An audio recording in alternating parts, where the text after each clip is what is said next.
Hi, your camera's very close to my face. Yeah, because I want to hear your voice. Who are you and what do you do? Put this camera down my throat. It's okay. do an colonoscopy.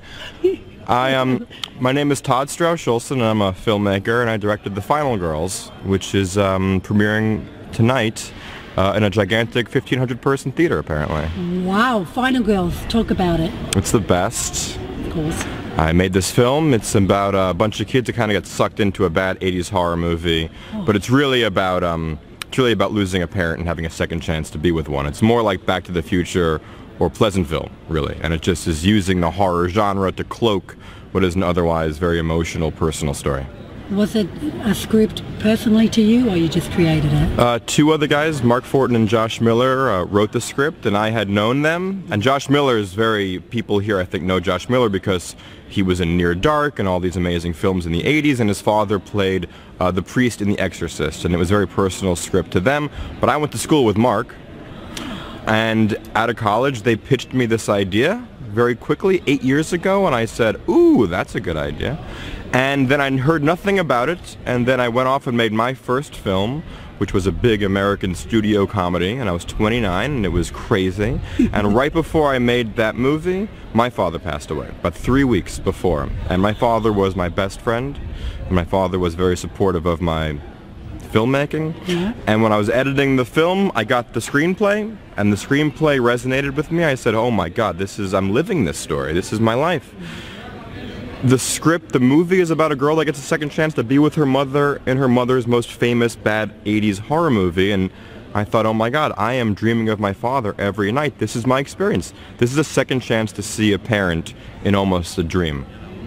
And I got involved, and I worked on the screenplay for many years, and we worked to get money and a cast, and we shot it last summer, and that's the movie, The Final Girls. Check it out. I will.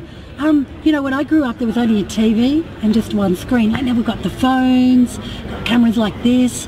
Does that affect the way that you film and create as a filmmaker? I'm 35 years old, so when I was younger, when I was in high school, I made a movie every day after school. I had little video cameras. I didn't have a phone, there were no cell phones yet, but I had a little video camera, and every day I'd walk around with my camera, and I made a movie literally every day from when I was 13 to 17, and then went to film school. So I guess that affected me, and now, no, I mean, now I just, I don't look up anymore. I just stare into my phone all day long, and it's a problem. So I've had to start meditating to come back into the world. You know. Is being a filmmaker, is it a ruthless business? I'm normally in fashion, and it's a cutthroat business. Ruthless business? Yeah. I don't know. I mean, it's just sort of a machine, and but I try to keep myself in as creative a bubble as possible, and I guess I toggle back and forth from sometimes being, you know, creative with my people and trying to come up with something that's personal or beautiful or original, and trying to be attuned to culture so the things I make maybe hopefully can resonate or will feel new or progressive or modern. But also the other half is I've got to sell. I'm like selling chamois or, you know, juicers. I'm just in a room like, hey, I got this amazing product, and so half is sort of selling and half is creating, and then I'm trying to drag these, you know, old white dinosaurs to a place where I could actually get something very interesting out into the world. And it's not always pleasant, but I think Final Girls, I think we're all very proud of it, and took a lot of you know, fighting. 80s, big fan of it. I was in it. I grew up, I lived in the 80s. Can we talk about the costume side of things? In the movie, the costumes? Yeah. Are there any? No, this film, what's great about the movie is that everyone's naked, yeah, and they're just wrapped in saran wrap. It's a very interesting film. No, that's not true. Yeah, the movie takes place in the late 80s in one of those bad, like Friday the 13th or Sleepaway Camp or The Burning. It's one of those movies, but it's also real-life kids go into that movie. So there's two different kinds of fashion, and we wanted it to feel very real. We didn't want it to feel like a parody or a spoof or very silly, and so, you know, the real-life kids are dressed just cool, just regular. Like, you know, I like fashion, I like clothes, and I find it very relaxing actually to go shopping and find, you know, one of a kind, you know, just sort of more. And I wanted the characters to sort of feel like that in the real life. A lot of and the fact Thaisa Farmiga plays the lead of the film. Her name is Max in the movie, and she dresses like me. She wears a fun shirt and another thing over it, and so I tried to sort of put a little bit of my style into some of the characters, and then in the 80s we just wanted to feel as authentic to those films as possible. So everyone's wearing highlighter yellow shirts, and Adam Devine is in the movie from Workaholics, who's very hilarious. He plays a jock, like a sex jock, like a crazy, and we dressed him almost like Johnny Depp in Nightmare on Elm Street. He's wearing a crop top, a sports crop top, so his belly is hanging out, and very, very tight pants, and yeah, every character was very designed. My favorite design in terms of fashion in the movie is there was always one of these characters in those movies who was like a black guy, who didn't have a lot of lines, who had sort of a kid-and-play haircut, and he was wearing a crystal earring, and he was wearing suspenders with buttons, and he's holding a boombox, and kind of a new wave, like a new wave guy who gets killed pretty fast. And so that was my favorite character to design fashion-wise, because it is a throwback, but it is very, very crazy.